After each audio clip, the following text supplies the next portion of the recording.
Oi, meu nome é Pastor Lamartine e eu tenho o grande privilégio, o prazer de estar trazendo para vocês aqui um depoimento fantástico de um homem que eu conheço, a quem eu amo e sei que é um homem de Deus. É o pastor João Carlos Marques. Este homem teve experiências inefáveis.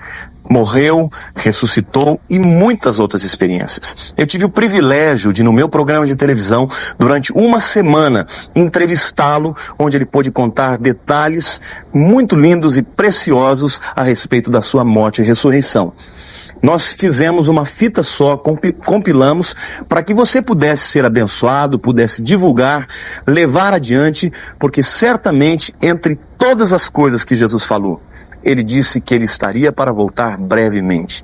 Que essa fita seja uma bênção na tua vida, que mexa com teu coração, que te leve a uma vida transformada e que possa também ser instrumento de evangelização para muitas pessoas. Então, divirta-se, aproveite em nome de Jesus. Eu hoje tenho o privilégio aqui de receber um pastor muito querido, o pastor João Carlos Marques, que é um homem que, além de pastor, é professor de história, geografia, advogado. É um homem muito culto, mas que teve uma experiência tremenda com Jesus. Uma experiência de morrer e ressuscitar. Pastor João Carlos, prazer em tê-lo aqui. E já começa abençoando e logo em seguida já pode começar a contar essa história que é longa, né? Não vai dar para falar num dia só. Prazer é todo meu estar aqui. E que Deus ricamente te abençoe. Que as janelas dos céus estejam abertas sobre a tua vida, agora e para sempre. Amém. Amém. É verdade o que você acabou de dizer sobre a minha morte. Foi em agosto de 1986. Era uma quarta-feira. Após uma série de conferências na cidade de Belém do Pará, eu me senti numa situação muito difícil, pois eu estava hospedado na casa de uma família muito querida, crentes, consagrados, quando, pela manhã, por volta das 6 horas da manhã, que é um horário que sempre eu levanto para orar, e eu gostaria de aconselhar você, levante uns minutos mais cedo para orar, para falar com Deus, para ter uma orientação espiritual. Eu faço isso há 40 anos. Só que naquela quarta-feira eu não me acordei. É o que você ouviu. Me acordaram. Quem? Uma dor no peito. Eu não tenho inimigo. Se tivesse, não queria isto para ninguém.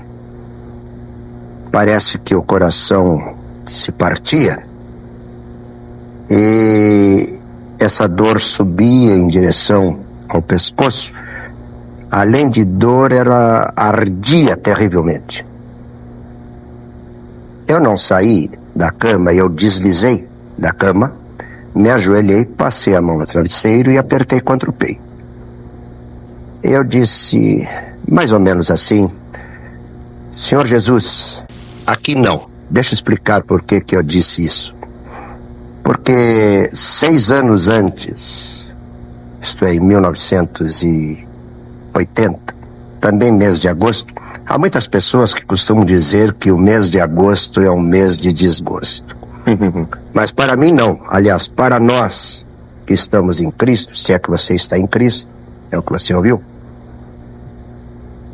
Mês de agosto é um mês igual aos outros. Mas o Senhor tem me reservado sempre bênçãos tremendas no mês de agosto. Por exemplo, foi no mês de agosto que o Senhor me batizou no Espírito Santo. E passaria aqui falar a respeito do mês de agosto, que você ia gostar do mês de agosto, não ia ter essa má impressão que muitas pessoas têm. É que no mês de agosto de 1980, este homem que está falando para vocês, eu tive 2, é o que você ouviu, 2 derrames. e fiquei desenganado por 4 médicos. Isso em 1980, né? Em 80. Não é esse período de Não, não é 86. esse período. É por isso que eu quero explicar por que da minha oração, Senhor. Não agora. Não agora, aqui não. Porque eu não entendo de medicina. Eu sou professor de história, geografia, eu trabalhei muitos anos como advogado, depois deixei tudo para trabalhar única e exclusivamente para o meu Senhor, que é teu Senhor, e se não é, te convido para deixar ele ser teu Senhor. Vale a pena, Jesus no coração é uma maravilha. E me recordei, naquela quarta-feira, do que havia acontecido comigo há 6 anos atrás, isto é, em 1980. Também por volta das 6 horas da manhã, quando eu tive o primeiro derrame. Fiquei com a boca torta, eu não sabia quem eu era. Conta minha esposa, que faço ideia do desespero dela, me levaram com urgência para o pronto-socorro em Porto Alegre. E lá, os médicos de plantão, ao examinar a minha pressão arterial, constataram que a minha pressão era maravilhosa, né? Você que entende de pressão, se você é médico, uma boa enfermeira, imagine só, 25/24. Meu Deus. 25/24, é o que você ouviu. Não falava, não sabia quem eu era. Era como se tivesse passado uma esponja na minha memória e apagado tudo.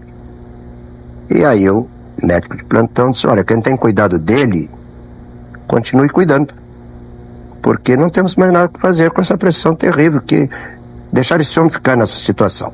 Então conta a minha esposa que me levaram para a Ordem dos Advogados, lá em Porto Alegre, que tem uma equipe muito boa de médicos, examinaram e começaram a me tratar. E pela graça e a misericórdia de Deus, bons médicos e bons pastores, amigos, leais, irmãos em Cristo, foram orando por mim. Mas quinta-feira, isso foi numa segunda-feira, quinta-feira eu recebi o segundo derrame.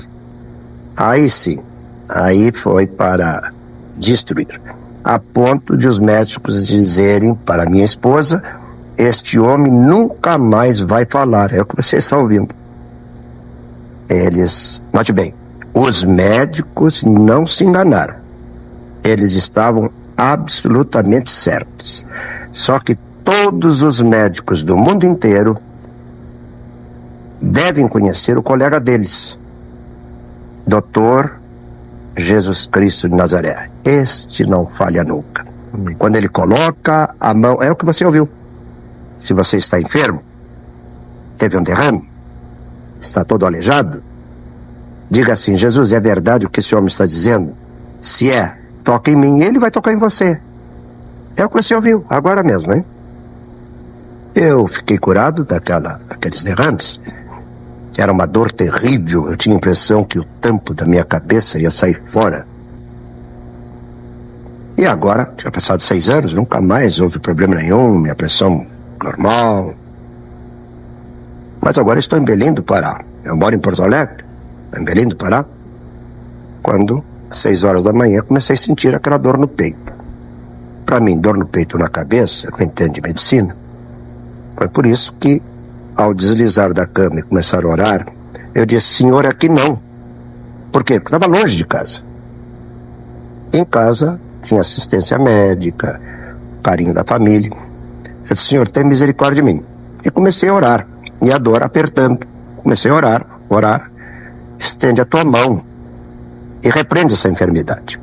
Agora, o senhor e a senhora que estão me ouvindo, possivelmente devem ter pensado assim: e por que não pediu socorro naquela casa? É o seguinte, na semana anterior, tinha feito uma semana de conferência junto com um colega, um homem muito conhecido pelo Brasil afora, um israelita cristão, o pastor Alberto Toledo Aleva. Pregava uma noite, ele pregava outra noite, e nós tínhamos combinado de aquela semana, em Belém do Pará, era a inauguração de um templo e consagração de um pastor para cuidar daquele trabalho, que íamos falar sobre o poder de Jesus Cristo, o poder do Espírito Santo, as manifestações gloriosas da igreja no passado, da igreja através dos séculos e da igreja do século XX. É isso que você ouviu mesmo. Há poder para a igreja. É que, infelizmente, as denominações estão de férias no sentido espiritual. Com urgência, nós temos que voltar para as manifestações do poder do Espírito Santo, como houve no primeiro, segundo, terceiro século. Era isso que eu tinha falado durante aquela semana. E quem me conhece, aqui de São Paulo, tantas pessoas me conhecem, eu sempre prego que Jesus Cristo salva, cura, batiza no Espírito Santo e voltará com poder e grande glória. Agora imagina os senhores. Durante 7 dias eu estou batendo nessa tecla. Jesus cura, Jesus cura. Na próxima semana eu sou o primeiro a correr e bater no hospital pedindo socorro. Note bem, graças te dou, ó Deus, pelos médicos. Graças te dou, Senhor Deus, pelos hospitais. Agora fique no meu lugar. Eu tinha falado que Jesus Cristo cura. Agora sou o primeiro a pedir socorro. E talvez você até vai rir. Quando eu estou orando, se Jesus não fica bem, não é para mim, é para ti. Que eu disse que tu curas, agora eu vou no hospital pedir socorro. Então, se eu tenho que pedir socorro, peço para ti, Senhor, estende a tua mão, tira essa dor. E por incrível que pareça,